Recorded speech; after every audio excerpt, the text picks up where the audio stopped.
तो आज के इस वीडियो में हम जानेंगे लेसन प्लान में कौन से पॉइंट्स इंक्लूड करें और लेसन प्लान कैसे लिखा जाए। तो यहाँ पे मैंने एक इंग्लिश का टॉपिक चूज़ किया है जो कि है मैरिज लैम्प, और इस टॉपिक के लिए हम लोग देखेंगे कि इंग्लिश का लेसन प्लान कैसे लिखा जाएगा। तो इन्हीं पॉइंट्स का यूज़ करके आप किसी भी सब्जेक्ट का लेसन प्लान लिख पाओगे। तो देखते हैं। तो यहाँ पे फर्स्ट पॉइंट जो है वो है आपको कॉलेज का नाम लिखना है। जिस किसी कॉलेज से आप बिलोंग करते हैं उस कॉलेज का आपको नाम लिखना है। Second point is name of the school. जिस किसी स्कूल पे लेसन लिया जाएगा उस स्कूल का नाम लिखना है। फिर आपको लिखना है सब्जेक्ट, उसके बाद स्टैंडर्ड, कौन से स्टैंडर्ड के लिए लेसन है। फिर डिवीजन, वो डिवीजन आपको यहाँ पे मेंशन करना है। Then topic of the lesson, that is more important thing, you must mention the topic of lesson properly. Then previous knowledge, it means whatever knowledge students have previously about the topic that you must mention. For example, for this lesson students have general knowledge about lamp, तो students previous knowledge topic के अनुसार अलग अलग होगा। Then aim of the lesson, हर किसी topic का M तो topic के वाइज अलग अलग होगा, तो आपको टॉपिक के हिसाब से उसका एम चूज करना है। तो जैसे यहाँ पे इस टॉपिक से रिलेटेड एम लिखा है to give the general information about the poem Mary's lamp. तो अगर आप मैथ्स का लेसन लिख रहे हो तो उसका उस लेसन के अकॉर्डिंग आपको उसका एम लिखना है। अगर आप हिस्ट्री का लिख रहे हो तो जो भी लेसन है उसके अकॉर्डिंग आपको एम लिखना है। फिर आता है teaching method. So there are several teaching method, you must choose the proper teaching method which is suitable for your lesson. तो यहाँ पे इंग्लिश का लेसन है और वो भी पोएम है, इसलिए टीचिंग मेथड यहाँ पे जो चूज किया है वो है एक्सप्लेनेशन। इसके बताता है टीचिंग एड्स। सो लेसन के अकॉर्डिंग आप जो भी टीचिंग एड्स यूज़ कर रहे हो वो आपको इसमें मेंशन करना है। तो वो मॉडल्स हो सकते हैं, चार्ट्स हो सकते हैं, अगर आप ब्लैक बोर्ड यूज़ करें तो वो भी हो सकता है, अगर आप फ्लैश कार्ड यूज़ कर रहे हो वो भी हो सकता है टीचिंग एड्स। तो there are several teaching aids you can use for your lesson. Point is teaching points. तो जो भी लेसन आपने चूज़ किया है उसमें कौन कौन से पॉइंट्स आप सिखाने वाले हो। जैसे यहाँ पे इंग्लिश का लेसन है तो इंग्लिश के लेसन में क्या होता है, रीडिंग होता है, राइटिंग होता है। यहाँ पे हो गए डिफ़िकल्ट वर्ड्स, उनका मीनिंग्स, एक्सप्लेनेशन, तो ये सारे आएंगे टीचिंग पॉइंट्स में। नेक्स्ट पॉइंट आता है moral values, the moral values which is related to your topic. फिर आता है जनरलाइजेशन। यहाँ पे आपको सिंपल स्टेटमेंट में लिखना है कि बच्चों में क्या बदलाव आएगा।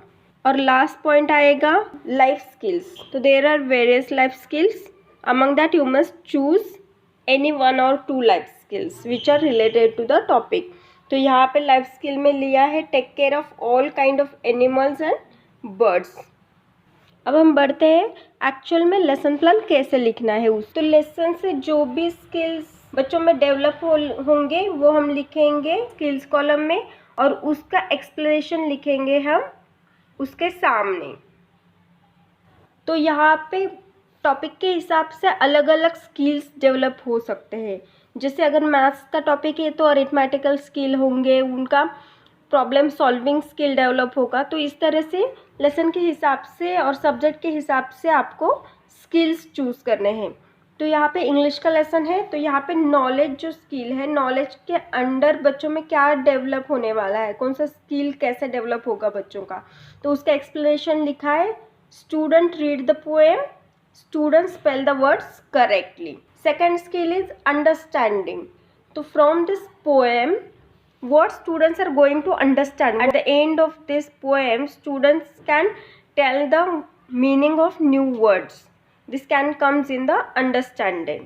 Next skill is application. तो एप्लीकेशन में क्या होता है, जो भी टॉपिक है उसको सीखने के बाद बच्चे उसका यूटिलाइज कैसे करेंगे तो वो लिखेंगे। जैसे यहाँ पे student sing poem with proper rhythm, student use correct words to complete the given sentences.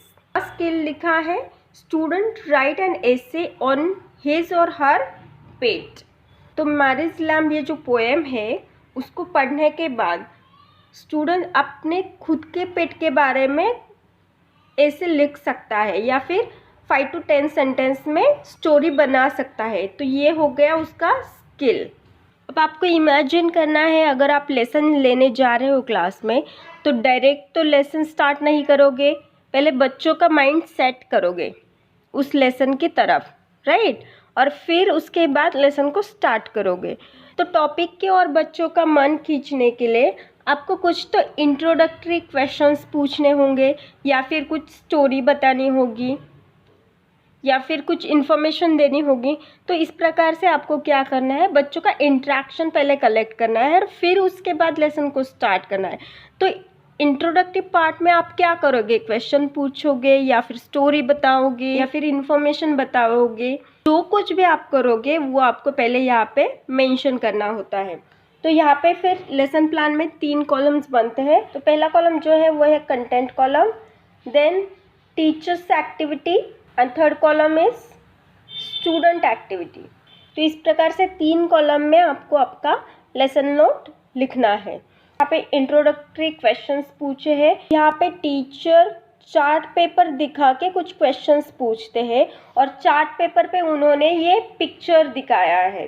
तो ये पिक्चर दिखा के टीचर क्वेश्चन पूछते हैं, जैसे question number 1 is students what is this. यहाँ पे आंसर लिखा है अ गर्ल। तो यहाँ पे आपको आंसर गर्ल विथ लैम्प भी मिल सकता है और कुछ और भी मिल सकता है। तो वो सारे आंसर्स आप यहाँ पे लिखोगे। देन सेकेंड क्वेश्चन पूछा है instead of girl anything else to this in this picture. तो स्टूडेंट्स का आंसर आया yes a lamp. Then teacher asked do you know any poem related with lamp. So that time students will think because this is little problematic question for them. Some student knows, he will tell, otherwise you will not get any response from students. अगर आपको class में कोई response नहीं मिल रहा है तो आपको statement of M बताना है जो कि होगा नेम ऑफ द लेसन। इस टॉपिक के लिए स्टेटमेंट ऑफ एम है students today we will learn the poem Mary's lamp. तो इस तरह से आपको टॉपिक की अनाउंसमेंट करनी है। सो दैट टाइम स्टूडेंट का एक्टिविटी क्या होगा, they will listen carefully. Topic announcement के बाद बात आती है प्रेजेंटेशन की। तो प्रेजेंटेशन में पहले आपका रीडिंग होगा, then if you want to share some information you can. इस तरह से प्रेजेंटेशन में आपको अलग एक्टिविटीज इंक्लूड करना है और प्रेजेंटेशन अच्छे तरह से करना है। तो ये इंग्लिश का टॉपिक है, इसलिए प्रेजेंटेशन में पहले मॉडल रीडिंग होगा। Model reading most of the time teacher ही करते हैं क्योंकि टीचर का मॉडल रीडिंग से ही स्टूडेंट्स सीखेंगे उनका प्रोनाउंसिएशन, फिर कहाँ पे पॉज लेना है, कहाँ पे सेंटेंस कंप्लीट होगा। इस तरह से मॉडल रीडिंग के बाद फिर लेसन आगे बढ़ेगा। जैसे यहाँ पे टीचर्स एक्टिविटी में आएगा teachers model reading. Teacher reads poem with proper rhythm and action and that time students will listen poem carefully.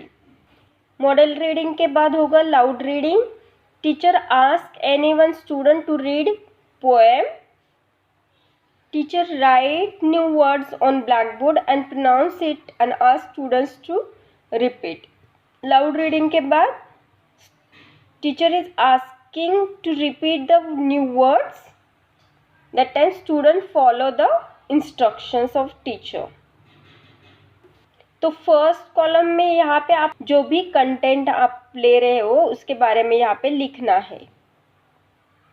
जो भी न्यू वर्ड्स आएंगे उसको आपको ब्लैक बोर्ड पे लिखना है। यहाँ पे टीचर एक्टिविटी होगा, teacher write and pronounce words and student repeat the words correctly. Lesson explain करने के बाद आएंगे कॉम्प्रहेंसिव क्वेश्चन जो कि स्टूडेंट्स को कुछ समझ में आया है या नहीं वो देखने के लिए कॉम्प्रहेंसिव क्वेश्चंस पूछे जाते हैं। क्वेश्चंस पूछे गए हैं, where did lamp go with Mary one day and student answer the question the lamp go to the school with Mary one day. Second question teacher ask What made the children laugh and play? And the student's response is Mary's lamb made the children laugh and play. Then teacher asked students to write the question in the notebook, and that time students copy the question in the notebook. तो lesson का पूरा presentation होने के बाद आती है बारी evaluation की। इवैल्यूएशन मतलब क्या होता है? रिकैपिचुलेशन, जो भी लेसन पढ़ा है उसको रिवाइज करना। तो रिवाइज करने के लिए टीचर यहाँ पे कोई एक्टिविटी भी ले सकती है, क्वेश्चन आंसर्स भी कर सकती है, या फिर कोई वर्कशीट सॉल्व करने के लिए दे सकती है। तो यहाँ पे क्वेश्चंस पूछे गए हैं, जो कि पहला क्वेश्चन है हु हैज़ अ लैम्प। तो स्टूडेंट्स रिस्पॉन्स में आएगा Mary has a lamp. And the second question teacher ask where did the Mary take her lamp, and the students response is to school. तो यहाँ पे 2 से ज़्यादा questions भी आ सकते हैं, या फिर कोई वर्कशीट अगर आप दे रहे हो वो भी यहाँ पे मेंशन कर सकते हो। इवैल्यूएशन के बाद आता है एप्लीकेशन। एप्लीकेशन क्या होता है? जो भी लेसन स्टूडेंट्स को पढ़ाया गया है उसको स्टूडेंट्स कैसे यूज़ करते हैं एक्चुअल लाइफ में, इसलिए एप्लीकेशन बेस्ड क्वेश्चंस दिए जाते हैं। तो यहाँ teacher read the poem again with proper rhythm and action and ask the students to repeat after teacher. तो that time students repeat the poem with rhythm. तो यहाँ पे टीचर को पोएम का रिदम सिखाना है। तो ये एक प्रकार का एप्लीकेशन हो गया। तो यहाँ पे हमारा लेसन ख़त्म हो जाता है। फिर लेसन ख़त्म होने के बाद बारी आती है होमवर्क की। तो होमवर्क आपको आपके लेसन के अकॉर्डिंग देना है। जैसे यहाँ पे टीचर ने होमवर्क दिया है, teacher right the homework on black board. जो भी एक्शन होगा वो टीचर एक्टिविटी में लिखना है, और स्टूडेंट्स का जो भी एक्शन होगा वो आपको स्टूडेंट्स एक्टिविटी में लिखना है। तो आपका होमवर्क है find the correct words from poem to fill in the blank spaces. तो यहाँ पे ब्लैक बोर्ड पे जो भी वर्क दिया है वो लिखा है, और यहाँ पे ब्लैंक स्पेसेस में स्टूडेंट्स को फिल करना है। And then students note down the homework in the notebook. Lesson plan में आपको एक लास्ट पॉइंट करना होता है, जो कि होता है, तो यहाँ पे ब्लैक बोर्ड राइटिंग में आपको क्या क्या लिखना होता है वो लिखना है आपको। जैसे कि डेट मेंशन करनी होती है, क्लास, डिवीजन अगर है तो, टॉपिक, सब टॉपिक, और ब्लैक बोर्ड पे जो भी वर्क आप करोगे वो आपको यहाँ पे सब लिखना होता है। तो इस प्रकार से आपको लेसन नोट में इतने सारे पॉइंट्स को इंक्लूड करना होता है। इस लेसन प्लान का पीडीएफ का लिंक डिस्क्रिप्शन बॉक्स में दिया है, आप वहाँ जाके पीडीएफ देख सकते हो और उसको यूज़ कर सकते हो। तो स्टूडेंट्स मिलते हैं नेक्स्ट वीडियो में। Till then bye bye, happy learning.